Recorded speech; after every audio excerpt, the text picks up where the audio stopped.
Hello everyone, आप सभी का इस क्लास में बहुत बहुत स्वागत है। मेरा नाम है कृष्णा राव है। आपका जो आज का जो चैप्टर मैंने लेके आया है वो क्वेश्चन टैग का है। ये एसएससी और स्टेट गवर्नमेंट और सेंट्रल गवर्नमेंट के जो भी जॉब है उसमें ये आते ही रहते हैं। क्वेश्चन टैग का कॉन्सेप्ट है, इजी सा है पर आता जरूर है। तो चलिए सीधा आप चैप्टर शुरू करते हैं। सबसे पहले जानना चाहेंगे what is question tag. Question tag होता है क्या है? क्वेश्चन टैग है तो to verify information that you believe to be correct. हम कोई भी सूचना को कोई देता है तो अपन उसमें बिलीव कर, हम कहते जब कहते हैं नॉर्मल एग्जांपल देते हैं, हिंदी एग्जांपल आपको। जब कोई कहे कि अरे वो पहुंच गया, क्या सच में पहुंच गया? तो जब हम बोलते हैं क्या सच में पहुंच गया, that is to verify the information. तुम आओगे, क्या तुम सच में आओगे?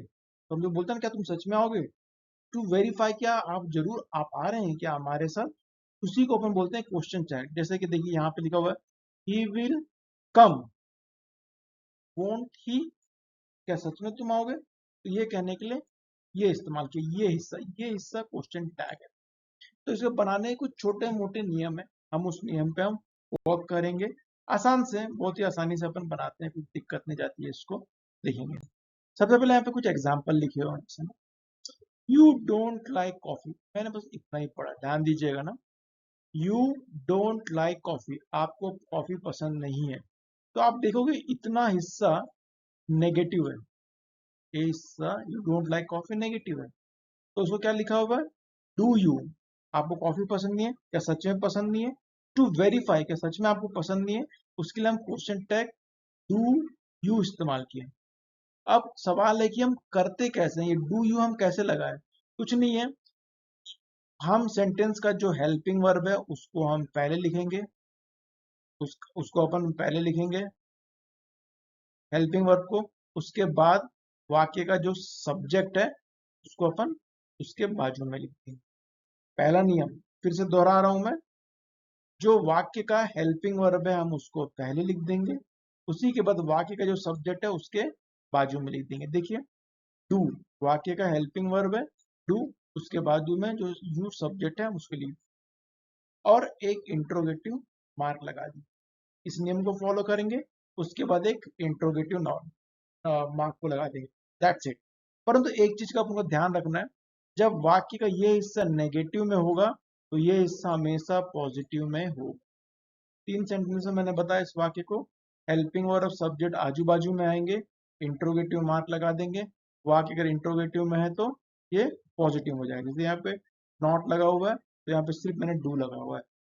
Shubham is intelligent, Shubham intelligent का इजेंट ही, क्या वो सच में इंटेलिजेंट है? शुभम एक समझदार लड़का, क्या सच में समझदार है? तो बोलने के लिए अपने इजेंट ही लिखा हुआ है यहाँ पे। तो हमने बताया था कि यहाँ पे लिखेंगे हेल्पिंग वर्ब पहले लिखेंगे। देखिए इज का हेल्पिंग वर्ब इज लिखा है मैंने, और शुभम का जो शुभम की जगह मैंने क्या लिखा हुआ है, ही। याद रखिएगा यहाँ पे सिर्फ सब्जेक्टिव केस प्रोनाउन ही आएगा हमेशा। यहाँ पे कभी अपन नाउन इस्तेमाल नहीं कर सकते। इंट्रोगेटिव का इंट्रोगेटिव। अगला क्या है, जब ये वाक्य सकारात्मक था तो ये हिस्सा हमने नकारात्मक करा दिया। देखिए isn't, isn't it, isn't is not का कॉन्ट्रैक्शन फॉर्म है ना। Is not, isn't is not a contraction form है। सिमिलरली यू लाइक कॉफी, हम जैसे देखेंगे वाक्य सकारात्मक में 100%, ये वाला हिस्सा क्या होगा, नकारात्मक में ही होगा। इसमें देखिए हेल्पिंग वर्ब नहीं है, ये प्रेजेंट इंडेफिनिट है। तो प्रेजेंट इंडेफिनिट का जब इंट्रोगेटिव बनाते हैं डू और डज इस्तेमाल करते हैं, और यू के साथ क्या इस्तेमाल करते हैं, डू। तो मैं लिखा हुआ हेल्पिंग वर्ब डू लिखा हुआ है यहाँ पे, सब्जेक्ट यू है उसका यू लिख दिया। वाक्य सकारात्मक है, ये नकारात्मक होगा, तो मैं क्या लिखा, डोंट यू। ठीक है, डू नॉट का कॉन्ट्रैक्शन फॉर्म क्या होता है, डोंट यू। बाकी सकारात्मक है तो ये नकारात्मक होगा, इसका हेल्पिंग वर्ब नहीं है क्योंकि प्रेजेंट इंडेफिनिट में जब उसको इंट्रोगेटिव बनाते हैं डू और डस का इस्तेमाल करते हैं, और यू के साथ हमेशा इस्तेमाल करते हैं यू का ही करते हैं। Let's move to the next slide. कुछ शब्द ऐसे देखिए, hardly, seldom, scarcely, rarely, barely, ये शब्द ऐसे हैं जिसमें नेगेटिव तो दिखता नहीं है, पर ये इसका जो सेंस होता है वो हमेशा नकारात्मक का ही देता है। हार्डली बड़ी मुश्किल, सेल्डम कभी कभी, स्केर्सली अल्प मात्रा में, रेयरली भी अल्प मात्रा, बेयरली का मतलब होता है बड़ी अल्प मात्रा में।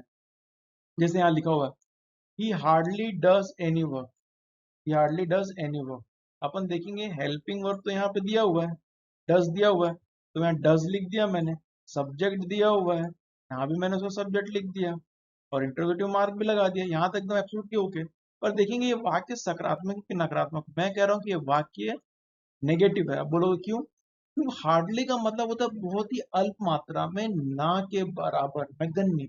इसलिए अपन इसके साथ क्या लगाते हैं, इसके लिए हम इसको मानते हैं नेगेटिव। अगर ये हिस्सा नेगेटिव है तो ये हिस्सा होगा आपका पॉजिटिव। सिमिलरली ही सेल्डम एब्सेंट, वो बहुत ही रेयर ही एब्सेंट रहता है, बहुत ही कम, ना के बराबर। तो देखेंगे यहाँ पे अपने को हेल्पिंग वर्ब यहाँ से उठा के यहाँ लिख दिए, यहाँ लिख दिए, उसके बाद सब्जेक्ट को लाके यहाँ लिख दिए और इंटरोगेटिव मार्क लगा दिए। अब वाक्य इसको नेगेटिव कैटेगरी का है, इसलिए ये पॉजिटिव कैटेगरी का। आई एम श्योर आप इसको प्रॉपरली समझ रहे होंगे। आप लोग से एक रिक्वेस्ट है, अगर क्लास समझ में आ रही है तो प्लीज सब्सक्राइब जरूर करें और अपने दोस्तों के साथ प्लीज शेयर करें। ये अच्छा एक और sentence, sentence start with their. जब देयर के साथ सेंटेंस स्टार्ट होता तब क्या करता, तब भी कुछ नहीं करता, वही चीज नियम है। There is no water. Sentence समझ पा रहे हैं कि नो लगा आता है, ये नेगेटिव है, तो अपने को जो क्वेश्चन टैग होगा पॉजिटिव होगा। हेल्पिंग वर्ब पहले लिख दिए, हेल्पिंग वर्ब। यहाँ पे सब्जेक्ट कुछ नहीं है, बस लास्ट में लगा देंगे देयर और इंट्रोगेटिव में एज यूजुअल, हमेशा की। Simply there were no good school in the town. School में एक अच्छे टाउन नहीं थे। वाक्य देखिए नो लगा है तो नेगेटिव हो गया, तो चुपचाप लगाए हम उठा के, सॉरी, सेंटेंस नो नेगेटिव हो गया, तो ये सेंटेंस वाला होगा पॉजिटिव। हेल्पिंग वर्ब यहाँ पे वर है, वर लाए यहाँ पे, और देयर हमेशा क्या कब आ जाएगा, अंत में। इंट्रोगेटिव मार्क हमेशा कॉमन रहेगा इसमें। आगे की ओर बढ़ते हैं अपन। हाँ, ये चीजें बड़ी गलतियां करते हैं लोग। आई एम नॉट का कॉन्ट्रैक्शन क्या होता है, आरंट। याद रखिएगा, नहीं क्वेश्चन एग्जाम्स में आते हैं। आई एम नॉट का कॉन्ट्रैक्शन क्या होता है, आरंट। जैसे आई एम फाइन लिखा होगा, अगर ये सकारात्मक है तो इसका जो क्वेश्चन टैग होगा वो 100% बनेगा नकारात्मक। नकारात्मक तो बनेगा, और उसका नियम क्या, पहले हेल्पिंग वर्ब चाहिए। हेल्पिंग वर्ब यहाँ पे एम है, ए एम, ए, तो यहाँ ए एम को उठा के मुझे यहाँ रखना चाहिए, और सब्जेक्ट आई है, आई यहाँ पे है, पर ए एम के जगह पे यहाँ पे क्या आर नॉट लिखा हुआ है। तो ए एम का, ए एम नॉट का कॉन्स्ट्रक्शन क्या होता है, हमेशा आर एंट। याद रखिएगा, ये क्वेश्चन एग्जाम में है, ए एम रहेगा तो यहाँ आर एंट होगा। ठीक है, थोड़ा और आगे बढ़ते हैं। ये थोड़ा सा इंपॉर्टेंट है, थोड़ा सा समझने, थोड़ा दिमाग इसमें लगाना पड़ेगा, काम का चीज है बहुत। आपको मैं बता दूं, जैसे everyone, someone, anybody, somebody, something, ये इंडेफिनिट प्रोनाउन कहलाते के अंतर्गत आते हैं। इनके साथ वर्ब हमेशा सिंगुलर होता है, इनके साथ वर्ब हमेशा सिंगुलर होता है। जैसे कि एवरीवन के साथ देखिए हैज लगा हुआ है, एवरीवन के साथ यहाँ पे हैज लगा हुआ है। अगर समवन भी हो तब भी हैज लगा होता है। इज एम लग सकता है, वॉज लग सकता है, हैज लग सकता है, और वर, आर कभी नहीं लग सकती। याद रखिएगा, इंडेफिनिट प्रोनाउन के साथ हमेशा सिंगुलर लगता है, एग्जाम में आते भी है। तो everyone has come, everyone has come, हर कोई आया है, ऐसा कह रहा है। अब देखेंगे वाक्य यहाँ पे क्या है, सकारात्मक है, तो उसका क्वेश्चन टैग 100% बनना चाहिए नकारात्मक। यहाँ तक कोई बात दिक्कत नहीं है। देखिए, और पहले अपन क्या लिखते हैं, पहले हेल्पिंग वर्ब लिखते हैं, उसके बाद सब्जेक्ट लिखते हैं। ठीक है, तो नोटिस करोगे ये दोनों सेंटेंस एक ही जैसे, everyone has come, everyone has कम, पर क्वेश्चन टैग देखिए दोनों का डिफरेंट। क्योंकि इसलिए जब भी यहाँ पे इंडेफिनिट प्रोनाउन आएगा, इंडेफिनिट प्रोनाउन आएगा, तो इसका हेल्पिंग वर्ब भले यहाँ कुछ भी लिखा होगा, ऐसे तो सिमिलर लिखा रहेगा, पर इस हिस्से में हमेशा बहुवचन ही आएगा। यहाँ हैज है तो है हो जाएगा, वॉज है तो वर हो जाएगा, इज है तो आर हो जाएगा। ठीक है, और ये जो सब्जेक्ट है कभी भी यहाँ पे एक वचन नहीं रहेगा, यहाँ पे हमेशा क्या आएगा, दे, दे आएगा। एवरीवन मत लिख दीजिएगा गलती से भी, उसको दे करना पड़ता है। ठीक है, फिर से मैं रिपीट कर दूं, ये हेल्पिंग वर्ब एक वचन है, पर इंट्रोगेटिव में यहाँ पे बहुवचन में आएगा और इसका सब्जेक्ट भी बहुवचन ही होगा। Similarly everyone can speak, can का हो जाएगा कांट, देखिए एवरीवन का हो गया दे, और इंट्रोगेटिव एज यूजुअल सब में लगा।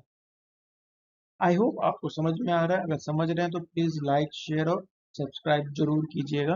मैं बड़ी मेहनत से बना रहा हूँ, तो प्लीज शेयर सब्सक्राइब जरूर कीजिएगा। कलेक्टिव नाउन, ये अच्छा कॉन्सेप्ट है यहाँ पे कलेक्टिव नाउन का, बहुत प्यारा सा कॉन्सेप्ट है। The jury has taken its decision, hasn't it. Jury मतलब जो न्यायाधीशों का समूह होता है, उन्होंने निर्णय लिया। और पर देखेंगे जब जूरी, ये कलेक्टिव नाउन के साथ एक वचन हेल्पिंग वर्ब भी लगता है और बहुवचन भी लगता है। जैसे यहाँ पे क्या लिखा हुआ है, हैज लगा हुआ है। द कमिटी, कमिटी भी कलेक्टिव नाउन उसके साथ आर लगा हुआ है। ऑडियंस भी कलेक्टिव नाउन उसके साथ यहाँ हैव लगा हुआ है। अब बोलोगे सर यहाँ एक वचन लगा हुआ है, यहाँ दोनों बहुवचन है, वर्ब क्यों लगा हुआ? उसका सिंपल रीजन है, जब वाक्य किस संदर्भ में बात कर रहा है उसके अकॉर्डिंग हमें चलना। जैसे the jury has taken its decision, jury ने कलेक्टिव, न्यायाधीशों के समूह ने एक कलेक्टिवली एक मत होकर एक निर्णय दिया।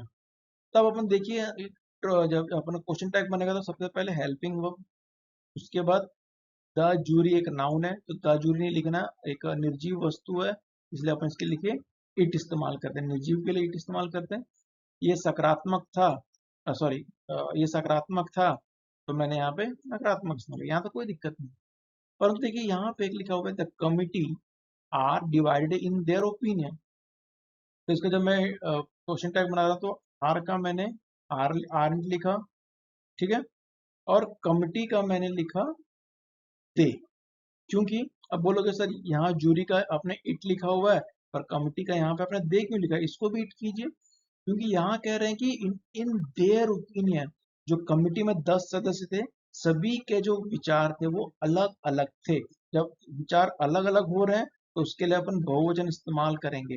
अगर सभी के विचार एक होते, भले ही वह कलेक्टिव नाउन होता, तब भी वहां पे इट लगता। पर जैसे कि जूरी है, जूरी ने मिल के अपने एक विचार दिए तो मैं लगा दिया इट, परंतु यहाँ पे विचार अलग है। Similarly the audience has taken there seats, have लिखा हुआ है तो यहाँ हैवेंट हो गया क्योंकि वाक्य यहाँ पे सकारात्मक है तो नकारात्मक हो गया। परंतु जब सब्जेक्ट लगा तो ऑडियंस की जगह क्या लिखा मैं, दे, क्योंकि लोगों ने अपना अपना सीट ग्रहण किया, ऐसा लिखा। ठीक है, ये बहुत इंपॉर्टेंट क्वेश्चन कॉन्सेप्ट है। Okay, we are done for today.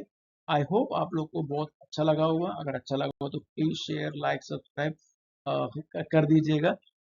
that motivates me a lot. Thank you so much. Bye bye. Good night.